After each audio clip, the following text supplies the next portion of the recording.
Hello, I'm Chris Goodwin with the Mississippi Department of Archives and History. Welcome to this week's streaming-only History is Lunch program. We're working safely with a skeleton crew from our home, the Craig H. Nielsen Auditorium in the Museum of Mississippi History and the Mississippi Civil Rights Museum. The Mississippi Department of Archives and History began the History is Lunch series in 2005. Today, we are excited to announce our first partner for the program, the Community Foundation for Mississippi. With their support, we will be able to expand our outreach, bring in speakers from across the nation, develop a podcast, and much more. Since 2012, Jane Alexander has served as president and CEO of the Community Foundation for Mississippi, and that group has been a strong supporter of these museums with the $750,000 gift and sponsorship of the Museum of Mississippi History Entrance Gallery. Here is Jane Alexander. Thank you so much. I'm so glad to be here today. And the Community Foundation for Mississippi is one of 7 community foundations in our state. We have around $54 million in assets, which basically is to help charity do more across our state, as we say, for good forever. Because one of our chief goals is to build endowments. And so we like to say that we help build community wealth to affect change in communities. This is one of the ways that we wanted to be supportive of this program. I'm a big fan. I was actually a history major in college, so I'm a big believer in teaching people history. I really don't think you can know where you're going unless you know where you've been. So we are thrilled to be a partner in this endeavor, and we look forward to years to come. I think that especially now, as many of us are changing the way we live, the way we interact with each other, it's more important than ever to invest in the things that can really make our lives worth living. And this is one of those things. So we're thrilled to be here. Thank you.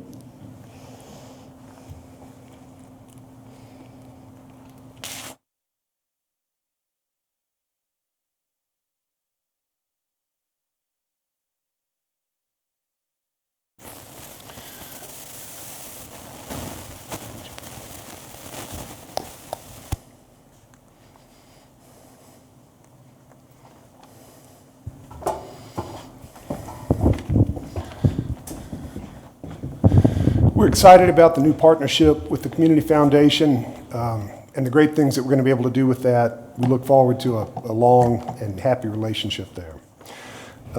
Next week's History is Lunch program will feature Roy DeBerry, Aviva Futorian, John Lyons, and Joe Batts, whose new University Press of Mississippi book is titled Voices from the Mississippi Hill Country, the Benton County Civil Rights Movement.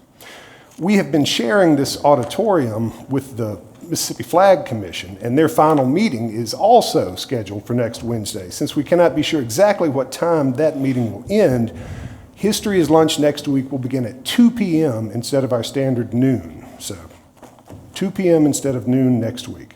Today, we are delighted to welcome Craig Gill and Seetha Srinivasan, who will look back at the first 50 years of the University Press of Mississippi.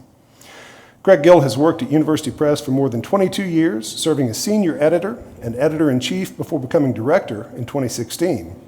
Gill earned his BA from the University of Texas at Austin. He has worked in scholarly publishing for more than 3 decades at Northwestern University Press, the University of Chicago Press, and the University Press of Kentucky before coming to the University Press of Mississippi.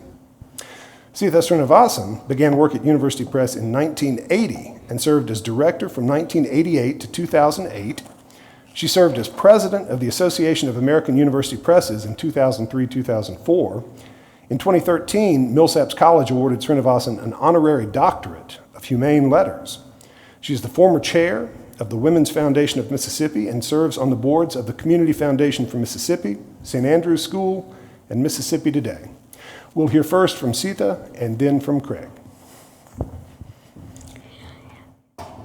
Thank you, Chris, and Archives and History for inviting Craig and me to be part of your popular History is Lunch series.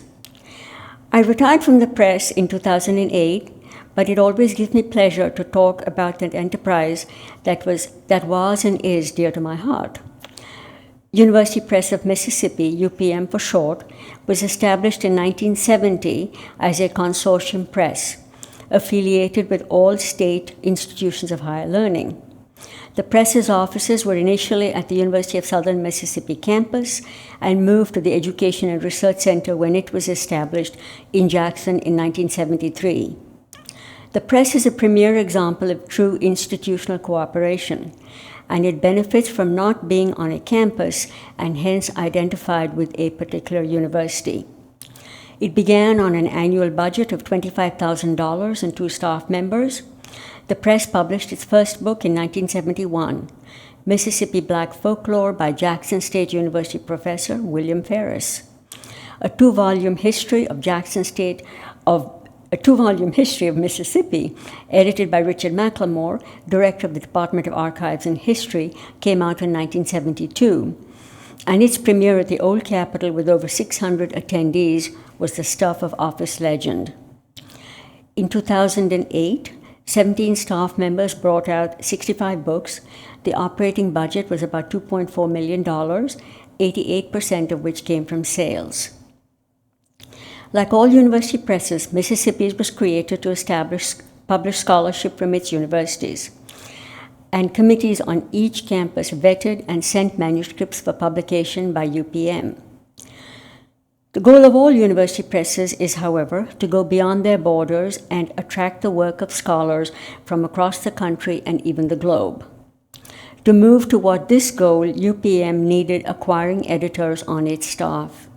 It was for this job that Barney McKee, director of UPM, hired me in July 1980.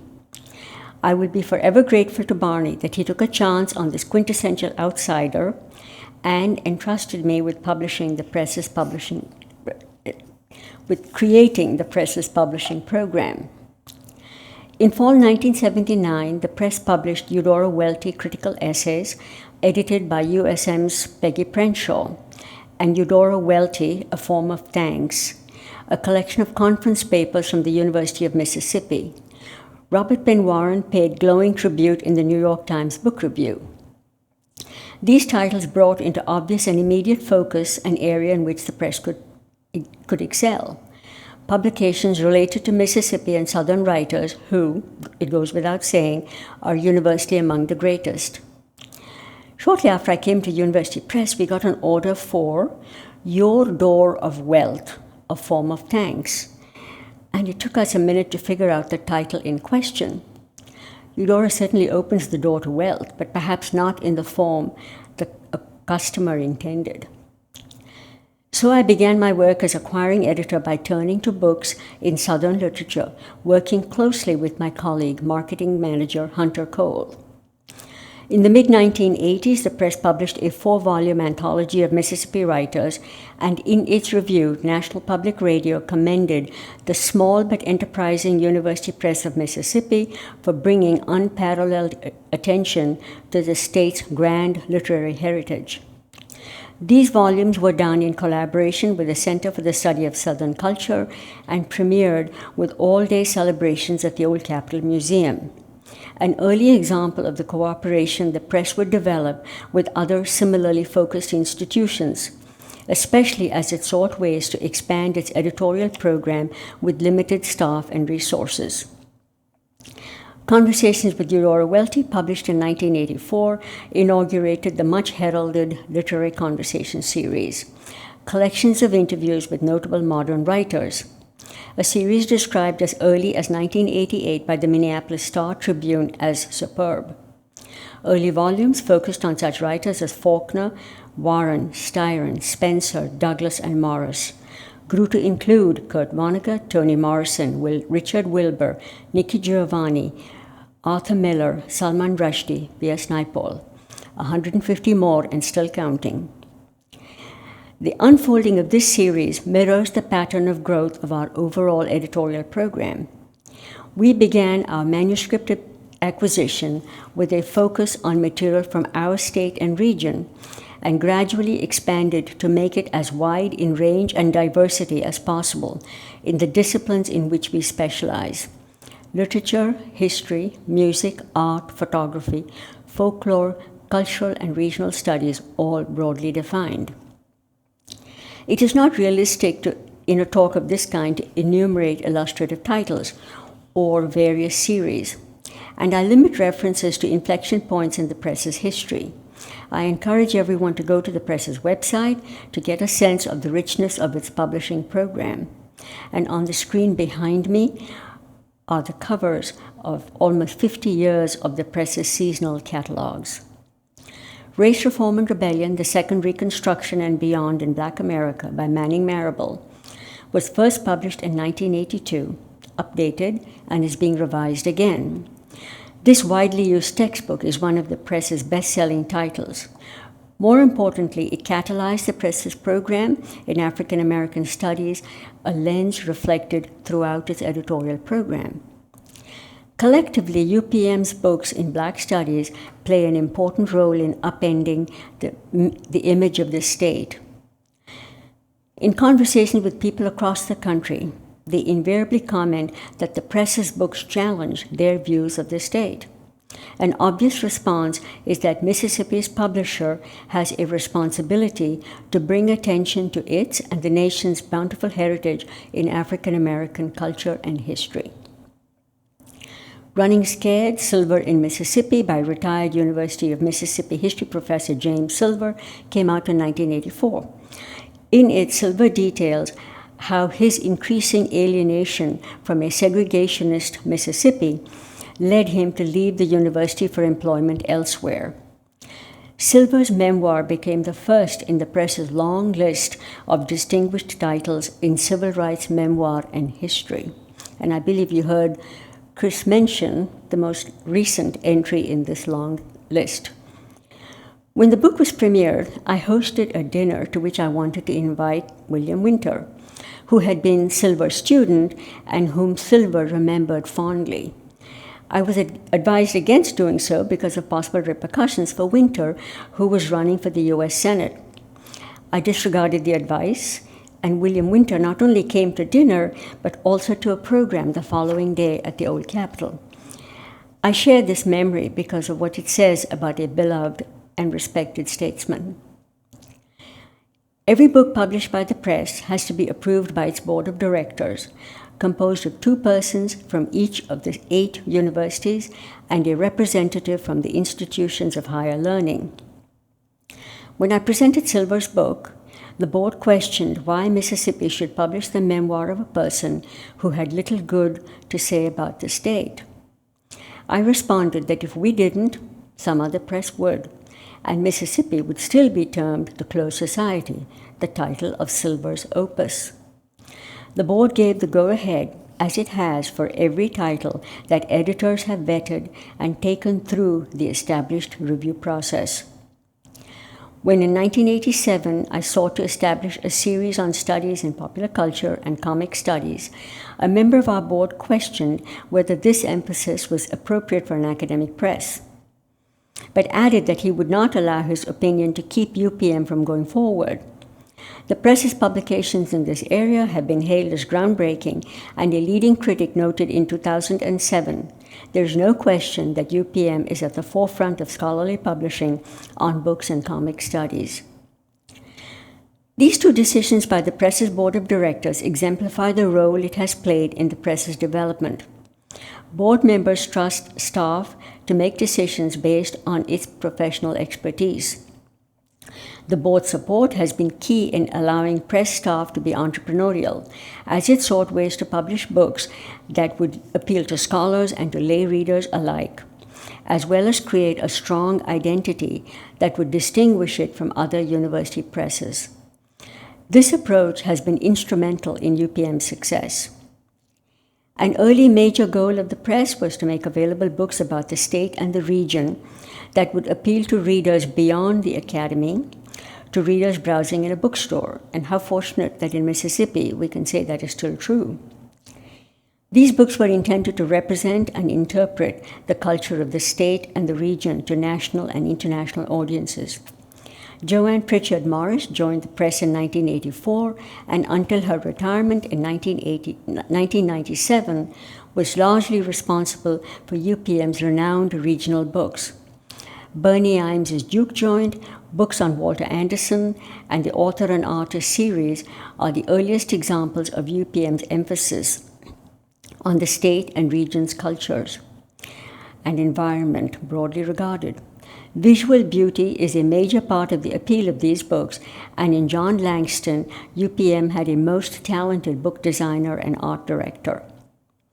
Book Friends was established in 1985. This stalwart group of book lovers supports the press with programs that are open to the public and donates a portion of its revenue toward book publication. As in life, a cardinal rule in publishing is to build on success, and Conversations with Filmmakers was begun in 1988. It was described just 4 years later by the LA Times Book Review as a seductively readable guide not just to our movie past, but to its future. In an affirmation that its publishing program was on the right track, the National Endowment for the Humanities awarded UPM a $300,000 challenge grant in 1988, making it the youngest press to get such an award.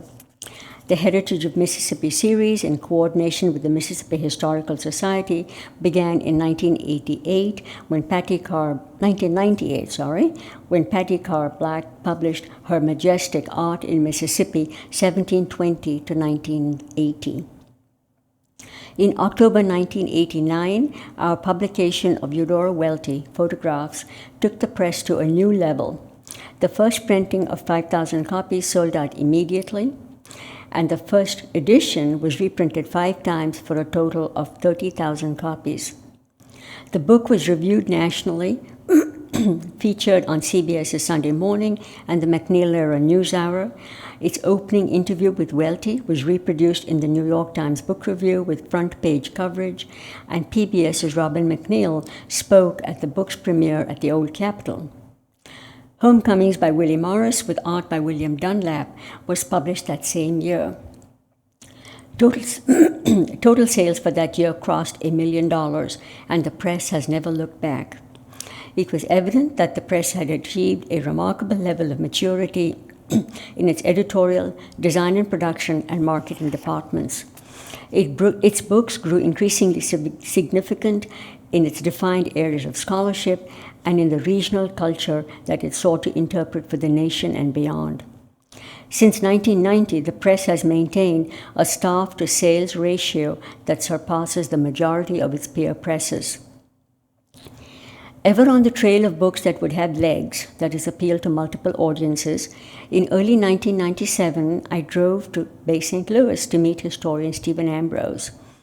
I had several of his essays that could possibly make a book, and as we talked in his office, Ambrose, in his somewhat brusque manner, asked me what I thought of them.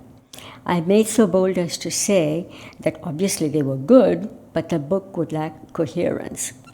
He reached into a filing cabinet and started handing me material that was in typescript. "Use what you want," he said. "These are unpublished," I thought, hardly believing my eyes. In October, we published Americans at War, and based on stellar reviews, sold paperback rights to a commercial house for a 6-figure sum. A few years later, I asked Ambrose to speak at a dinner for the press and said that we would arrange for a car service. "You're a university press, you don't have any money, I'll get there myself." He was right on the money part, and I had witnessed his generosity when working on his book. Film director George Stevens and Greg Iles were similarly generous to the press. Given the luster of our studies in popular culture, we added Conversations with Comics Artists in 2000. The previous year, 1999, the Nashville Scene noted that the pride of Southern University presses is in Jackson, Mississippi. The millennial year was not good for university presses, and across the country they struggled to meet sales goals. UPM, however, was saved from the downturn by native son Willie Morris. Just before he died in August 1999, Willie had completed the manuscript for My Mississippi, with photographs by David Rae Morris. It was published in late 2000 and remains one of the press's best-selling books. In that same year, we began a systematic and assertive effort to build an endowment, making UPM one of a handful of presses to have one. The growing stature of UPM's publishing program was validated by our professional organization, the Association of University Presses. As staff members Joanne Pritchard Morris, John Langston, Craig Gill Marketing Director Steve Yates and designer Todd Lape showed their expertise, either on various committees or on its annual programs. I twice chaired the annual program committee and, as Chris mentioned, served as AUP president in 2003. By about 2006, the increasing importance of electronic books was becoming apparent, and the press began partnering with vendors to provide books in this form and also to make available backlist titles using print-on-demand technology. Just before I retired in 2008, I had the privilege of publishing the first collection of Toni Morrison's nonfiction, What Moves at the Margin. This was a major acquisition, and I was anxious that we would end up losing it to a commercial house, all while I worked with the editor, pushing her to broaden the focus, which meant seeking more permissions from Morrison, and especially when pre-publication reviews caught the attention of Morrison's agent. In an email thread clearly not intended for my eyes, she asked her assistant why Morrison was publishing the book with Mississippi. I panicked that either editor Carolyn Dennard or Morrison would pull the book from us, and I'm deeply grateful that neither sought to do so. What Moves at the Margin was published with a 10,000 copy printing, led the press to have sales over $2.3 million in 2008, a total that is unsurpassed. It was also, perhaps even more importantly, an endorsement of the overall strength of UPM. Just as it would not be realistic for me to enumerate noteworthy titles, similarly, it would not be realistic for me to enumerate awards that UPM books have won or the places they have been reviewed. Suffice it to say that they have received ample recognition, and again, full evidence is on the press's website. When I was at the press, I used to say with conviction and pride that every book that goes out into the world with Mississippi on the spine is a signal that intellectual and creative activity are thriving in the state. True then and true for all time. On a personal note, it is a complete privilege for me to have been at UPM for almost 30 of its 50 years. The books I acquired and the many, many friendships along the way have been transformative. One of my greatest satisfactions is close associations with colleagues and the fact that I had the opportunity to hire several talented staff members, many of whom are still at the press, notably Director Craig Gill, Marketing Director Steve Yates, Production and Design Manager Todd Lape, Project Manager Shane Gong, and Contracts and Rights Manager Cynthia Foster. Richard Ford spoke on the press's 30th anniversary. And though spoken 20 years ago, his words are timeless. I can do no better than end with them. Here is Richard Ford. For Mississippi, divided as it often feels about how it wants to portray itself to the non-Southern world, at once conserving and defiant, at once liberal, tolerant, and artsy, the press has, for these important years, patiently and inventively and thoughtfully, doggedly and definitely frugally, succeeded in advancing not just what's good about Mississippi, but also what's true about it and in need of airing to the world.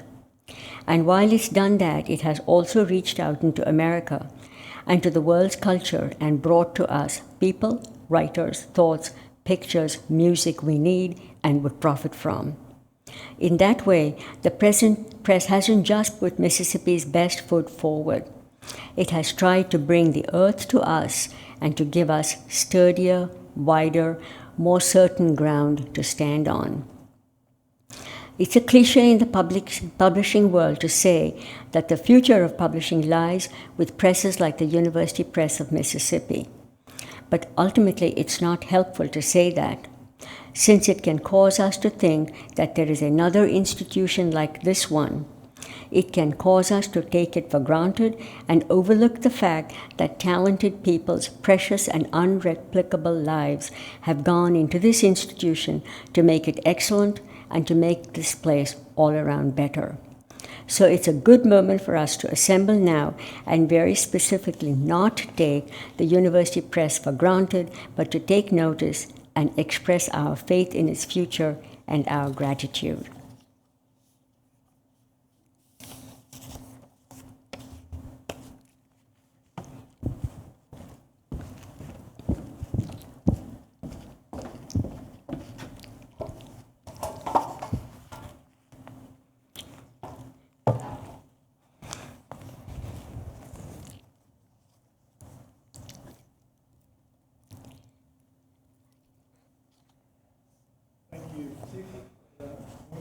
of the press. And let me add my personal thank you for hiring me back in 1997. Your decision reshaped my life and brought my family and me to Jackson. I'd also like to add my thanks to Chris Goodwin, the Mississippi Department of Archives and History, for inviting us to make this presentation, and for the long partnership between the press and Archives and History. As Seetha noted at several points in her discussion, we have benefited from key partnerships with agencies and organizations throughout the state, such as MDAH, and also such as our sponsor today, the Community Foundation for Mississippi, home to one of our newest ongoing funds that support the work of the press, the Jane Hyatt Fund for Books in the Arts and Humanities, in honor of Dr. Wood Hyatt. As I mentioned, Seetha hired me in 1997. I arrived at the press hired by then Editor-in-Chief Seetha Srinivasan and Director Rich Abel. Seetha became the director shortly thereafter in early 1998 when Rich departed. That means I've worked for 3 of the press's 6 directors, Rich Abel, Seetha Srinivasan, and Leela Salisbury. Leela became the director upon Seetha's retirement in 2008. So that makes me the 6th director. I started in 2016, so for 4 years now I've had the privilege of being the director of the press. Arriving back in 1997, I literally moved into the office that was being vacated by Joanne Pritchard Morris, which means I had big shoes to fill. A quick side story for those of you who know Mississippi, a ritual of the literary world in the 80s in Oxford and then in the 90s in Jackson in Mississippi was to meet Joanne's husband, Willie Morris, noted author who Seetha had mentioned, one of a UPM author as well. I was actually taken to meet Willie at a local hamburger joint. Cool Owl's is the current, for those who live in Jackson, Mississippi, the current location of Cool Owl's. Frankly, I had no idea what to say other than, hi, my name is Craig. Happily, as Chris noted in the introduction, I'm a graduate of the University of Texas, and so was Willie Morris. Famously, he was the editor of the student newspaper, the Daily Texan, which meant we had something that we could talk about, which is to say football. As it happens, the Longhorns were terrible that year, but that's okay. You know, complaining about bad football is as good as talking about good football. That gave me something to talk about, and it was really the perfect entree to talk to Willie. If you wanted to talk to Willie, college football was a good place to start.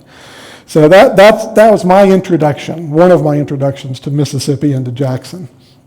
When I arrived back in '97, my task was to maintain the press's success, to maintain and grow the success that Seetha just described in her presentation. From its founding in 1970 to 1997, the press had grown from really a local enterprise publishing around 10 books a year initially to a press that was nationally and internationally recognized and had published around 45 books the year that I arrived. To put that in perspective, if you remembered some of the numbers that Seetha mentioned, 10 years later we were doing 65 books a year. And over the next 12 months, we will publish about 90 books, which is the most this press has ever published in a 12-month period. That growth in output has meant, and Seetha recognized this back in '97, this is one of the reasons I was hired, has meant we've had a need for more staff, for more technology, and the people that joined the press with me in '97 and '98, many of those are the people running the press today, and people who are responsible, along with a lot of very young, very smart staff members, to make sure that not only can we grow as we already have, but that we can maintain for the next 50 years. And so a lot of what we're talking about here is the history of the press, but it's all in the context of, well, what will the next 50 be? And how do we keep growing? So you will hear me talk a lot about the foundation that Seetha and others laid, and we hope that we're in the process of laying an equally strong next level or another story on top of that foundation for the future. And that really is one of the keys of publishing, of the publishing business or any business. How do you build on that foundation that you've got? We're doing that very literally in the sense of the series that Seetha mentioned, literary conversations with filmmakers. Those series are still thriving. They're still growing with new books every year, including volumes on writers like Sterling Plump, Ron Rash, Lorraine Hansberry, Ernest Gaines. Filmmakers from Wes Craven to Ang Lee, from Casey Lemons to Blake Edwards. The Conversations with Comics Artists series that Seetha mentioned. We've got recent volumes on very contemporary artists like John Jennings and Alison Bechdel. And that series is an interesting one because comics and graphic novels, which Seetha noted were maybe a controversial subject for a university press back in the 80s and 90s, are very much at the center of modern American popular culture. Whether it's the Marvel Cinematic Universe at the movies, or Alan Moore's Watchmen on HBO, or Alison Bechdel's Fun Home on the Broadway stage, these are writers and artists who are defining the mainstream right now and for the future, and we were publishing books on them and will continue to publish books on them moving forward. And we're able to build on that early work by also establishing new series. So we've got series like Great Comics Artists, or Critical Approaches to Comics Artists. In fact, we're so well identified with popular culture and with comics studies in general that this year we had 2 books nominated for the Eisner Awards at the San Diego Comic-Con. That's the premier award in the comics industry, and that's a big deal. Unfortunately, we did not win this year. We have won in the past. But as they say at the Academy Awards, it's an honor to be nominated. And it's true. When you've got one of only 5 books that's being nominated for the premier national award or international award, that really means something. An advantage of working in popular culture is that the press can publish books that fulfill our scholarly mission. We are a university press. We're also publishing books that'll make a little bit of money and have broader appeal.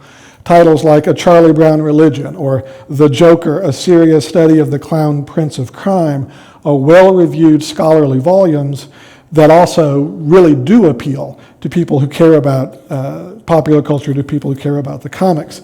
That's also equally true if you have a series on Hollywood legends, as we do, or a series on children's literature.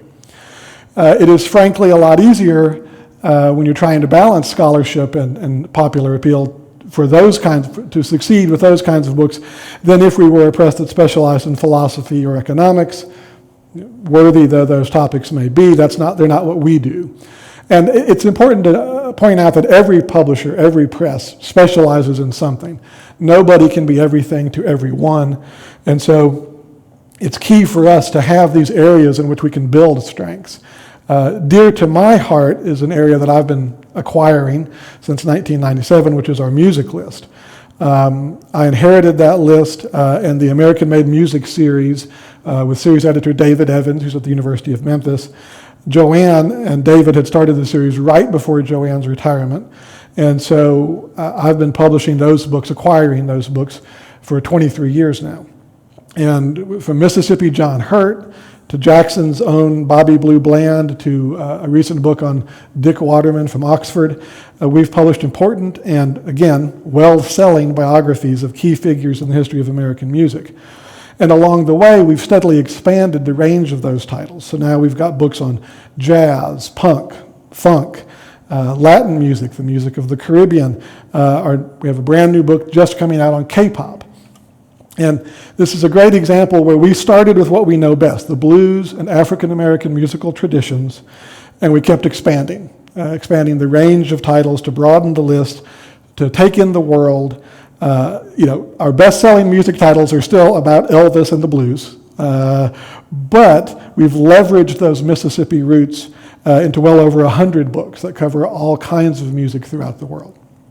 We've taken the same approach in expanding our other scholarly lists and our regional list, building from strength to strength in a logical way.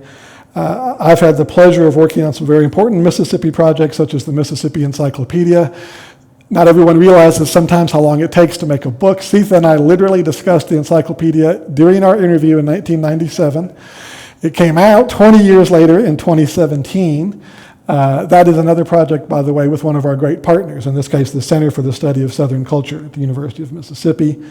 More recently, I had the pleasure of working with Governor Phil Bryant and First Lady Deborah Bryant to publish a book on the Mississippi Governor's Mansion, another book featuring artwork from a local artist, Jackson artist Bill Wilson.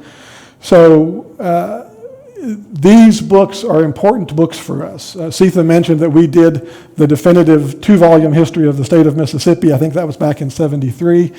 I then had the privilege of publishing the new history of Mississippi in 2014 with Dennis Mitchell, who recently retired from Mississippi State. So whether it's the history of the state or the encyclopedia or the governor's mansion, from William Winter to Phil Bryant, we are publishing books for and about Mississippi. That is our mission. But if you're a publisher in Mississippi and you specialize in regional books, you don't want to just stay in Mississippi. I love our state, but we're only 3 million people. And while Mississippi is at the core of our business, you have to recognize that there's this big thriving region around us. And if you are a successful business in Mississippi, then it makes sense to expand. You don't expand to the West Coast, right? You don't suddenly start doing books in Pacific studies, but you do expand in New Orleans, you expand to Louisiana, you expand to the Gulf Coast, and Seetha and Joanne, on everyone who came before and during my tenure, we've done just that. So we've got beautiful books like Cherchez la Femme, New Orleans Women, which is a wonderful photography book that just came out at the beginning of the year. We have another series called America's Third Coast, where we eventually hope to cover everything from Florida to Texas. These are books and series where we're building again upon an existing strength, in this case our regional strength. We've gone so far, if you've gone from Mississippi to Louisiana to the Gulf Coast, where do you go next? You go to the Caribbean.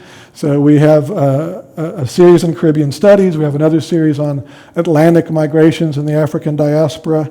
Again, it's a way where we connect our strengths and our great local and regional books to the broader world and then build. We do all of this while always focusing on 3 key things, and these are our core, and that's Mississippi, African American studies, and popular culture. Everything that we do, almost everything, there's always the occasional outlier, ties back to those cores. And that all goes back to what was established as early as the 70s and 80s. And that's what we'll be building on for the next 50 years as well. Seetha and I have talked a lot about books and series. Let me talk a little bit about business. That matters as well. For the record, we are a nonprofit scholarly publisher, formally affiliated with and supported by the 8 public universities in Mississippi. I always like to name those schools alphabetically, no favoritism here. Alcorn State, Delta State, Jackson State, Mississippi State, Mississippi University for Women, Mississippi Valley State University, the University of Mississippi, and the University of Southern Mississippi. If you cannot name those 8 schools in that order, then you cannot work for the press. We're also officially and formally a subsidiary of the IHL, the Institutions of Higher Learning. That's where our offices are here in Jackson, the IHL building. Again, I have no favoritism. I graduated from Texas. I support everybody, Bulldogs, Delta Devils, across the board. We are, of course, involved with those universities on a constant and ongoing basis, not just with our board. The board members come from the universities, but pre-pandemic, we visited the campuses. So we want to provide a service to our campuses. We visit, whether it's to talk to faculty or to talk to the librarians or to talk to students. We want to explain to students about how one can have a career in publishing. It's also very important to note that we've got, because of the affiliation with those 8 universities, that means we're affiliated with 3 historically black colleges and universities, HBCUs. We are one of the only presses in the nation to have that distinction. Alcorn, Jackson State, and Valley bring something special to us, and that is critical to one of those core missions, the mission in African American Studies. We're very proud of that distinction, and it's something that has been in place since 1970. We've been doing this work for 50 years. Okay, returning back to my point earlier, we are a scholarly enterprise. We're also a business. That means, like every other business, we're subject to the vagaries of the larger economy and of the publishing world. In order to stay in business, we must sell our books. The vast majority of our revenue, of our operating budget, comes from book sales. And so, and ebooks, of course, these days. We have a product just like any other business. It's interesting to be having this discussion during the COVID-19 pandemic, like everyone else. We've been impacted by that. We've seen book sales slow, especially at the local independent bookstores, Lemuria here in Jackson, Square Books in Oxford, all of the stores from Starkville to the coast to the Delta. They're all struggling to survive during this time period. Like them, we've had to adapt to this situation. Happily, we've got technology that we didn't have when we were founded. Websites, social media, ebooks, print-on-demand technology. All of those things have helped us to weather the storm, and we hope that will continue to be the case. I noted earlier that, and Seetha noted, that you have to invest in people. You also have to invest in technology. Those things do matter. Starting with Leela, who came in when Seetha retired, and continuing through my tenure as director, we have increased the number of staff. We now have 20 full-time employees. We have 4 part-time employees or interns. I should note, including the McCrae Publishing Intern, which is a unique and ongoing internship program funded by a generous gift from the Selby and Richard McCrae Foundation, another one of those great Mississippi partners. We have several full-time employees who were previously interns at the press. You'd love to see that pipeline happening as well. And a lot of those are Mississippi people who are now working in the publishing industry. We've also improved and upgraded our technology. We've made investments in partnerships with print-on-demand printers, with ebook publishers, for companies that sell ebooks to individuals, but also to sell electronic content. It's content these days. It's not a book anymore, it's content, to libraries and institutions and things of that sort. Really, we like to point out that we never closed during the pandemic. We had to move our offices, and most of the staff is still working from home, but we never closed, and the only way you can do that is if you exist in the modern technological world. You have to have cloud-based database systems and all of these kinds of things. It takes good people and good technology to work in the modern world, and we're very much part of that. I should point out that the press is like everyone else. We've had difficult years before.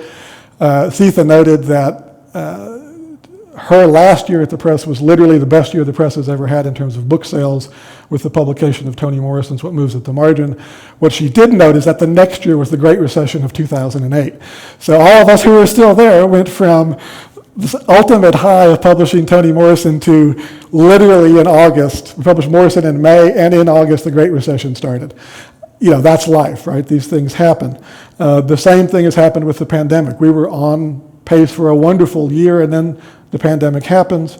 One of the things that has helped us this year is that we've had great support from the Mississippi Humanities Council, again, another great Mississippi partner. The MHC awarded us a $20,000 grant to help us survive the immediate impact of the pandemic back in April. We also applied for and received a $94,000 grant from the NEH, a CARES grant. These are both CARES grants. CARES stands for Coronavirus Aid, Relief, and Economic Security. That NEH grant, we were only one of 10 university presses in the country to get that grant. Only 14% of the people who applied for it actually received any funds. So that says something to well, it's a testament to the press that we were in that select group. And that also, that's the kind of thing you have to do. When you have hard economic times, you have to look for opportunities, whether it's a grant or funding or working with a partner like Book Friends or like the different foundations and things that we've mentioned. And really that support along with the support of the universities, the support of donors, of individuals, foundations, Book Friends, that's what has allowed us to maintain our staff, to grow, to increase our output. That's in the face of not just things like the pandemic, but also drastic industry changes. When I started 30 years ago, a university press could count on selling as many as 1,000 books to libraries. These days, that number is less than 100. Oftentimes, if you're lucky, it's 40 to 50 copies of a book to libraries. because libraries, especially university libraries, have seen absolutely drastic cuts in their budgets. So you had a whole model that was built around libraries that now, for the printed book, is built around individual customers and independent bookstores. To put that another way, the University Press of Mississippi and all university presses had to completely restructure the business model. That's not something you learn when you're a liberal arts major at your university, but it's a thing that you have to understand when you're in the publishing business, that it is a business as well as a calling. Similarly, we've all had to deal with the growth of Amazon, the growth and then the dramatic bankruptcy of Borders. That was also in 2008. The never-ending turmoil at Barnes & Noble, which is recently under new management, again, under new management. I like to say that publishing is a wonderful, wonderful way to make a living, but the publishing business is not for the faint of heart. And that's part of what our job as good stewards of the press is to maintain the business as well as the books. We're approaching the end here, so let me conclude. If you go to the press website and you click the button about the press, you will read the following mission statement. And I'll read to you here. The University Press of Mississippi tells stories of scholarly and social importance that impact our state, region, nation, and the world. We are committed to equality, inclusivity, and diversity. Working at the forefront of publishing and cultural trends, we publish books that enhance and extend the reputation of our state and its universities. And in one form or another, that's been our mission for 50 years. It's the vision that will drive us forward in the next 50 years. I want to point out in that same section, I'm not going to list all 20 people who work at the press, 20 plus, but you'll see all the staff members who are there. Those are incredibly dedicated, hardworking people, whether it's our longest serving employees, Sandy Alexander and Kathy Burgess, hey Sandy and Kathy, or the newest hires, Carlton McGrone and Laura Strong, who've just been with us for a year now. Those people are dedicated to this press. They're the people who will build the future of the press. We don't know precisely what the next 50 years will look like, but I'm excited to find out, and I'm confident that this press and the press staff will continue to build on the strong foundation that's been laid down for us since 1970. So thank you all very much. Thank you, Chris, and thank you, Seetha.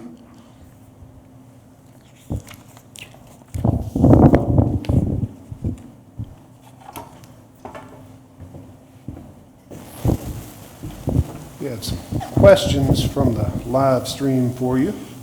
Wonderful.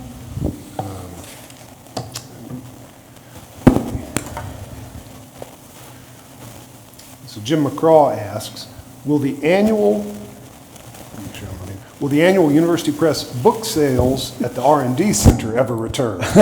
You've been in Jackson for a minute when that's... Yeah. Right. If you call it the R&D Center, you've been around for a while. No offense to Mr. McGraw. The answer to that, I'll take that one, Seetha. The answer to that, unfortunately, is no. The modern version of that is the website sale. For many, many years, we had our warehouse was physically located in Jackson on Highway 80 in an un-air-conditioned space. Right. Seetha made the decision, if you want to talk about that a little bit, to move the warehouse. In 2004, we made the decision to move our books to Gaithersburg, Maryland, right? Or no, Lebanon, Pennsylvania. Lebanon, Pennsylvania, right. Because it was becoming increasingly clear in this unair-conditioned space which regularly flooded, this was not one of our core competencies. And so we made the decision to move the books, and we've not looked back. I think that was a wise decision. Of course, it has had some drawbacks. We cannot have a physical sale at the offices, which were very popular, and we're not able to oblige bookstores that call up in the morning and say, we need books, and we could then rush to them. Right. But one author put it very well. She said, I'm disappointed about this, but I realized that the business model of the University Press does not depend on satisfying authors, individual authors. So well put, and we appreciated that response. And that's a great example of something that's very much a business decision. Yeah. I don't want to run a warehouse when I can pay somebody else who's running a warehouse that's got 25 to 30 million books in it. That simply makes more sense. I should point out we love all of our authors. I thanked everybody in the world, and I didn't thank our authors. Right. So let me please put that out there as well. We love you all. Diane Williams asks, says she would love to know about the children's series that have been published in recent years. Sure, that's in association with, hope I don't mess up the exact name, the Children's Literature Association. We have a series, it's not children's literature, it's studies of children's literature and YA literature, young adult literature. So the fastest growing portions of the publishing market are children's books and YA books. You also see that in popular culture where you see the transition to those books showing up in other media. And so it's not just studying Southern literature anymore, it's studying children's literature. That may be a book of like reconsidering Laura Ingalls Wilder, going back to the classics, or it may be looking at a very modern science fiction book. And so that series, it tends towards the scholarly, but there's also just some very fun things in there if you really take those children's literature titles seriously. Yeah.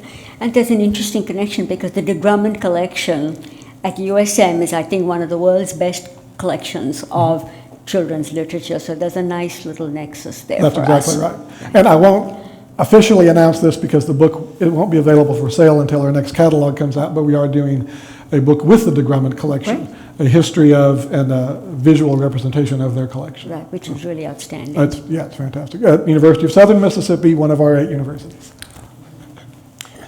Michael Morris asks if you could talk a little bit about how the University Press of Mississippi published the John R. Lynch biography with John Hope Franklin. Do you want to go with that one, or you want me to? Okay, is that after your time? Right. Okay. I wish it I was forget. my time, but it's not. That's actually a book that we picked up as a reprint. I believe it was the University of Chicago Press that published that book, the John R. Lynch book. And so Chicago had let it go. And so we picked it up as a reprint. Lynch is an incredibly important figure in the history of Mississippi, political history, African American history. And it's one of those books where you as part of our mission, A, we don't want to see it go out of print, and B, we think it's important and we can sell some copies. Subsequent to that, we have a whole series of books called Civil Rights in Mississippi, which is reprints of classic works about the state. Those books are civil rights memoirs and studies. But whenever we find something like that, we want to grab it. Seetha. And generally speaking, that's a very good way for university presses to acquire books. When a commercial house lets it go, we pick it up. And I think a great example would be the 2 Stephen Ambrose books, Supreme Commander and the biography of Eisenhower, I believe, which were published by Doubleday. Doubleday let them go. They sold and sold for us for years and years, and now Doubleday took them back. Right, they sold so well that Doubleday finally noticed, and when the contract came up, they did not renew it. So they've taken it back. You're doing so well with them. We'll take them back. Thank you very much. Bobby Wilson asks about Dr. Leela Gaston Rhodes' book on the first century of Jackson State University. I think out of print, and whether there's any thought of bringing that back into print. Out of print, I believe, is correct. Bringing that specific book back into print is probably unlikely. What we'd much rather do is a new history of Jackson State. So we did this most recently with Dr. Posey's book on Alcorn State, where she had published some years ago, decades ago maybe. When I was there. Okay. We had done the first history of Alcorn State, and then in the past 3 or 4 years brought into print a new edition. And with those sort of institutional histories, and I believe we've published books on all 8 universities, it's far more likely to do a new book rather than reprint the older one, just because you want to capture that history that's happened in the interim. Can y'all talk a little bit about the press's relationship with the bookstores across the state? Mississippi's lucky to have a vibrant independent bookstore network, and y'all work closely with them, and they work closely with y'all. Yeah. Okay, I'll go first. It's incredible, actually. We've got maybe as many as a dozen at this point functioning independent bookstores. Maybe it's 10. Steve Yates, who's our marketing director, knows better than me. He works most closely with each of the independent stores. And I didn't list all of them, but I grew up in the state of Arkansas. The number of bookstores there is a half or third, maybe. Outside of New Orleans, the number of independent bookstores in Louisiana is tiny. Mississippi is blessed with a thriving literary tradition, and those bookstores represent the best of that tradition. So whether it's Bay Books and Pass Christian down on the coast, or well, again, I'm not going to try to name everybody, Lemuria and Square that we mentioned earlier, those stores are incredibly important to us, and really they're incredibly important to Mississippi and to those individual towns, right? Whether you're in Hattiesburg or Vicksburg or Greenwood, the independent stores represent a local gathering place that really matters. And so we love those stores. And very importantly, that has been an important part of our whole acquisitions program, is because we are aware that we have these bookstores in which we can sell our books. So when we create a list, we think, what do we have this season that the bookstores will want to stock? Because that really cements a relationship and also gets our books out into the larger market. So that's very much a focus of our planning when we think about titles that we want to publish. And we've actually created a lot of titles. I mean, why don't we do this or X or Y, because this will be a great addition to the list, and the bookstores would want to stock it. And we've gotten some great ideas from those bookstore owners. That's So right. they've come to us and said, hey, I'm seeing a need for this book. Right. And it develops into something. Deirdre Payne asks, are the University Press of Mississippi's books printed in Lebanon, Pennsylvania, as well as warehoused there? If not, where are they printed? Some are printed there. So that company is named Maple, and Maple is both a printer and a warehouse. Really, they're printed all over the place. So we get printer bids from multiple printers in the United States, Canada, and Korea and China.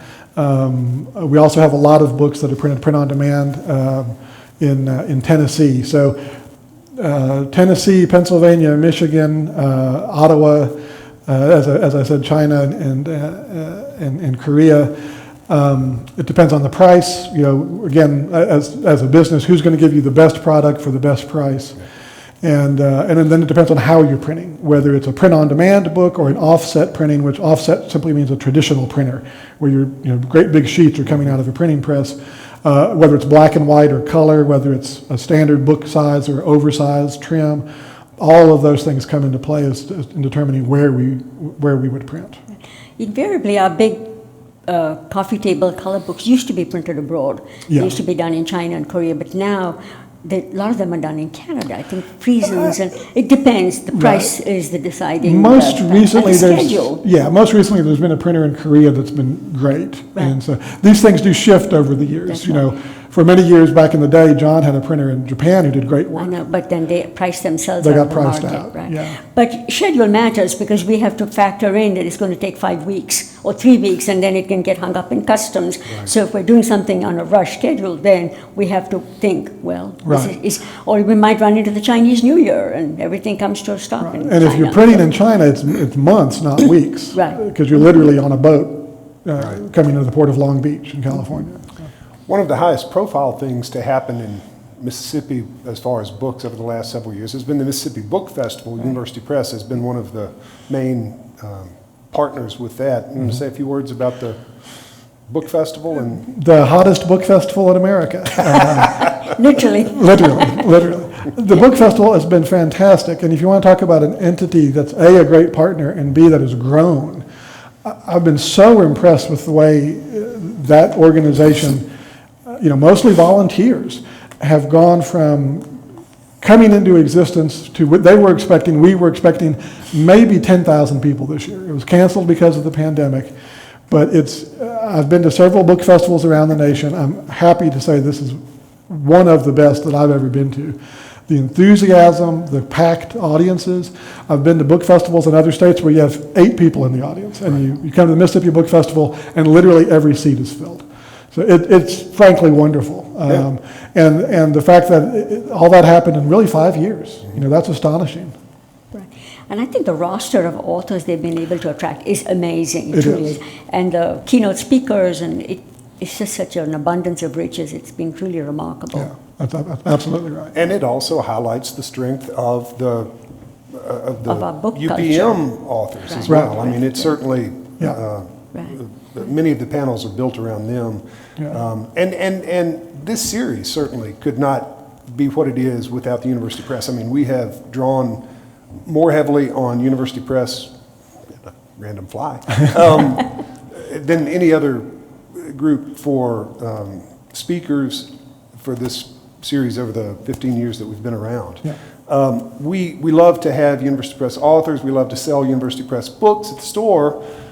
I know y'all have a sale going on right now. Do you want to? Well, someone asked earlier about the old sales at the R&D Center, and the modern version of that is the website sale.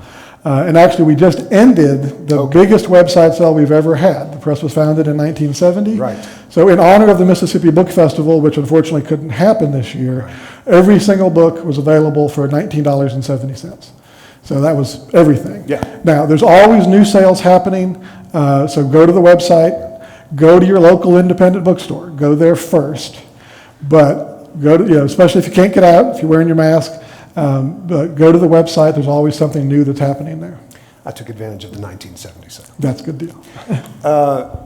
A reminder that the Museum of Mississippi History is featuring a University Press author at a streaming-only program this Friday at noon. Chuck Bolton will be discussing his book, William F. Winter and the New Mississippi, on the museum's Facebook page. So please tune in for that. And remember that next week's History is Lunch on the Benton County Civil Rights Movement will be at 2 p.m. rather than at noon. Thank you all for watching today. Thank you, Jane Alexander, and our new partners, the Community Foundation for Mississippi. Thank you, Craig Gill. Thank you, Chris. Seetha Srinivasan. Thank you.